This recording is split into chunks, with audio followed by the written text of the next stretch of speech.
Our bachelors and endangered species, Falcon Crest Susan Sullivan and Robert Foxworth, Dr. Isidore Rosenfeld and Free Eye Care, and our Men of the Hour perfect strangers, Mark Linn-Baker and Bronson Pinchot. How are you today? Nice to have you with us. Today's a little different. We've got two people who are going to be with me for the hour, and here are two very early photos of today's duo of the hour. Are they Simon and Garfunkel, Steve and Edie, or perhaps Sandler and Young? Well, if you thought they were any of the people I just mentioned, I'll tell you in the words of one of today's Men of the Hour, don't be ridiculous. They're the stars of the new hit comedy, Perfect Strangers, and before we meet them, let's see why this strange team has become TV's top-rated new show. And from what I understand, neither one of you had met each other, although you'd gone to Yale Drama School in your early days at different times. But before you walked in for the interview for this we didn't meet until Bronson was already set to do the series, and I came in to test for the other half of the show. How many guys had you tested with up until the point that Mark came in? I had actually I had played it with one guy. I mean, we actually shot a pilot with another actor, and it just didn't work out, and everybody said that there's no chemistry there.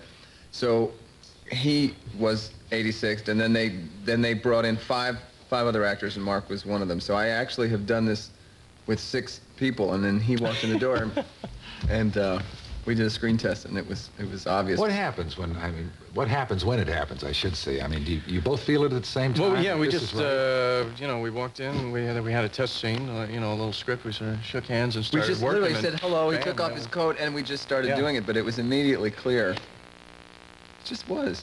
The point I'm asking, or I will ask, I should say, or try to make, is that you really had, I mean, you were riding high after My Favorite Year, and then suddenly I remarked to the people here on the staff, I said, what happened to him? Where did he go? And after your success in that brief but terrific moment in Beverly Hills Cop, what do you do after you really hit, and you hit high, and then nothing happens right afterwards? What do you go through? You went back to New York? Well, I went back to New York. I worked in theater thing. That's my background in theater. I worked in theater for years before My Favorite Year, for years afterwards.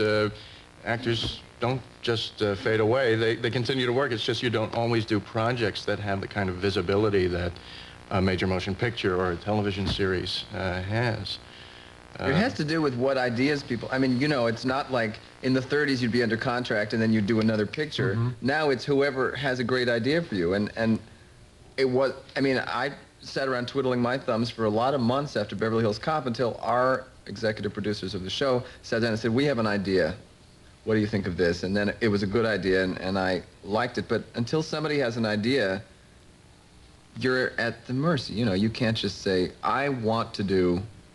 You can't, really. That's true. Actors are sort of dependent on the projects that come their way. It's not a situation where an actor can say, well, I think I'll star in a major motion picture next week. It doesn't happen that way. Yeah.